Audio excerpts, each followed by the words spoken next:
So ఈరోజు ఇంకో ఫ్యాక్ట్‌తో వచ్చానండి. సో అదేంటి అంటే మనకి ఫుడ్ పైప్ ఉంటుంది కదా! ఇక్కడ ఈసోఫేగస్ అని ఉంటుందనమాట. సో ఈసోఫేగస్ ఏమవుతుంది అంటే మనము ఫుడ్ మింగినప్పుడు అది ఎలా ఉంటుందంటే జెయింట్ వేవ్, ఒక పెద్ద అల వస్తే ఎలా ఉంటుందో ఆ విధంగా ఉంటుందన్నమాట. సో దానివల్లనే అది అంత అలలాగా మూవ్ అవ్వడం వల్ల ఆ మజిల్స్ ఏదన్నా ఫుడ్ కానీ చాలా ఈజీగా కిందకి వెళ్ళిపోతుందనమాట. ఈ మూమెంట్ని ఏమంటారు అంటే పెరిస్టాలిసిస్ అంటారనమాట. సో పెరిస్టాలిసిస్ అంటే so the food movement from your mouth into your stomach అనమాట. చాలా అంటే అంత ఫోర్స్ చూపించడం వల్ల చాలా ఈజీగా ఫుడ్ అనేది లోపలికి వెళ్తుంది అనమాట.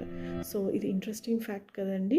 దట్ మన ఈసోఫేగస్ వచ్చేసి ఒక జెయింట్ వేవ్, ఒక పెద్ద అల వస్తే ఎంత ఫోర్స్గా ఉంటుందో అంత ఫోర్స్గా మన ఫుడ్ అనేది మన గ్యాస్ట్రోఇంటెస్టైనల్ ట్రాక్లోకి, స్టమక్లోకి పంపిస్తుంది అనమాట. ఓకే అండి, మరి ఒక ఇంట్రెస్టింగ్ ఫ్యాక్ట్ మళ్ళీ కలుద్దాం.